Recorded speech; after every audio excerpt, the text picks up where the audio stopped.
Hey,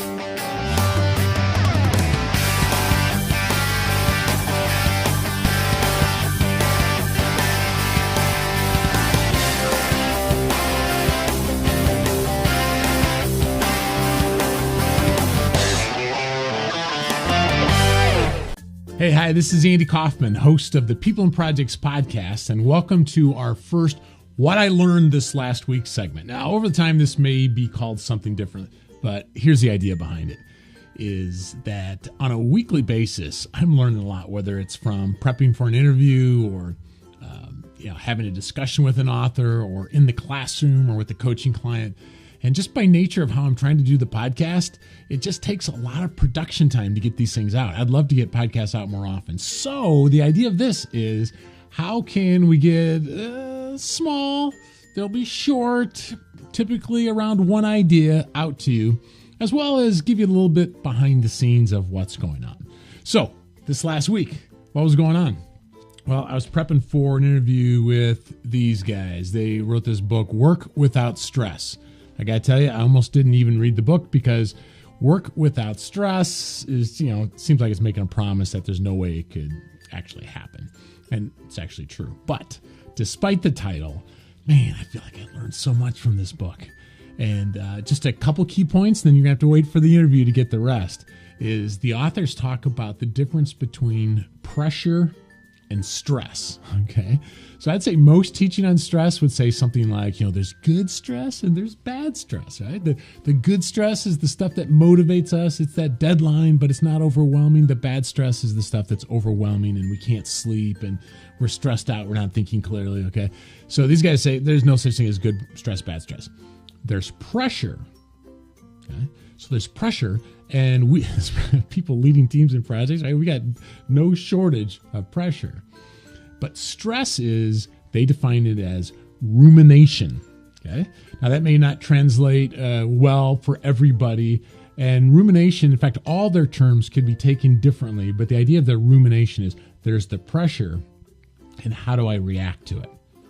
And whether you like the term or not, you know how you start swirling about something that's going on. Someone says something in the meeting and you sit there and you just chew on it, for the next couple of days. That night while you're trying to sleep, you're just like, I can't believe they said that. Or as a guy who speaks for a living, this happens to me far more than I'd like to admit, where I'll say something stupid and I go home like, I can't believe I said that. Right? But what do? We ruminate on it. And stress, they define it as this rumination that just kind of takes us down. So now, from a project management perspective, I often think of rumination as a good thing in that we're thinking through what are the risks and what's a different way to plan this, and they call that reflection. Okay, so it's mostly terminology, but the idea is one is more positive and proactive. That's the reflection, and one is more destructive and just takes us in the downward swirl. And so you're going to have to wait for the interview to get some details on, how to help ourselves. But I'll just give you the first step. What they talk about is they call it wake up. And that's their way of saying, you know what? You're down for the count or you're going for a swirl. You got to catch yourself and just say, all right, real quick. You know what? I'm having a conversation with myself here that's not going anywhere good. Now, we don't ignore it. We're not avoiding the reality. But my thinking is not being productive right now. And the fact that I said that stupid thing earlier today, that's true. But now I have to think about what am I going to do about it? And it might be go apologize for it. It might be just learn from it. But the point is that downward swirl of rumination just kills us. It just takes us under. And so hopefully that'll incent you to listen to the interview. It'll probably come out sometime late February is what my guess would be. Got 3 interviews already recorded, and I'm really excited about some stuff that's coming up. Next week, I'm talking to a guy named Bob Tiede, I believe it's pronounced, and it's about questions.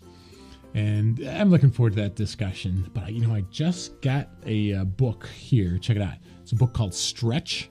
And Stretch doesn't come out, I think the publication date is February 7th.